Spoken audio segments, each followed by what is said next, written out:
I, Akol Rose Okolo, establishment of the East African Community as by law established. So help me God.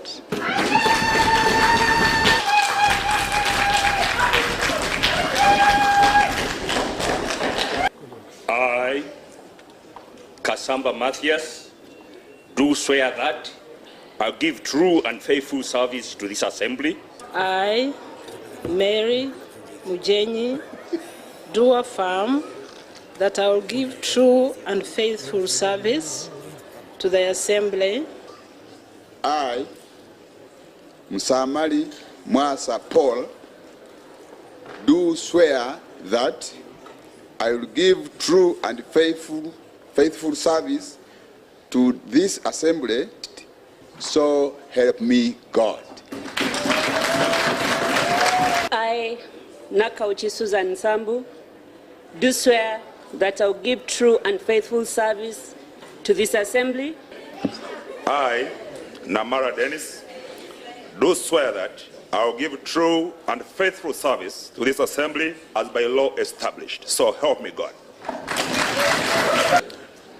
I, Don George Stephen, do swear that I, Honorable Opoko Kumo Christopher, do swear that I will give true and faithful service to this assembly.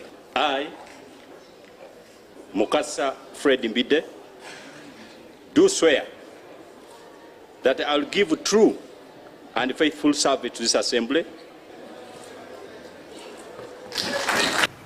Clearly, this rotation serves only the eligibility of partner states that have not served before, and that is Burundi, Rwanda, and South Sudan.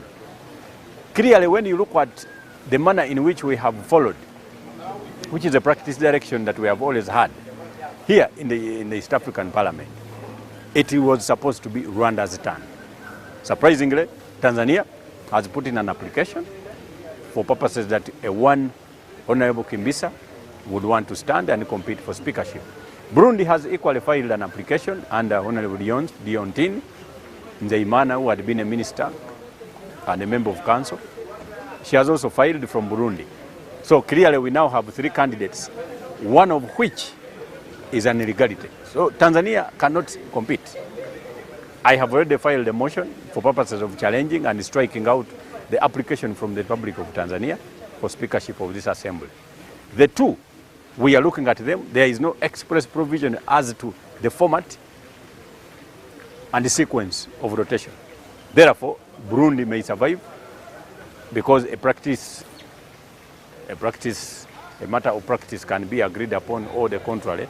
So Burundi may remain a candidate and we defeat them on the floor of the House. But clearly, this time is for Rwanda, and Honorable Martin Ngoga should become the Speaker of this assembly. This is a matter that is going to be debated before any election is done. The matter regarding quorum shall now be revisited. I am going to sit on the Committee of Legal, because that is what I have applied for. I am also vying to be elected member of commission. But I can assure you that the moment that is done, I am going to make sure rules are amended to suit provisions of Article 57 on quorum. Article 57, the rule on quorum is inconsistent with that article. There is no demand that each partner state should have a member for the parliament to proceed, because the meaning is every member is a representative of any other partner state, not specifically where you come from. So that must be addressed, and we are going to amend the rules, and the rule of quorum shall always and often be suspended if we are to operationalize the processes of this August House.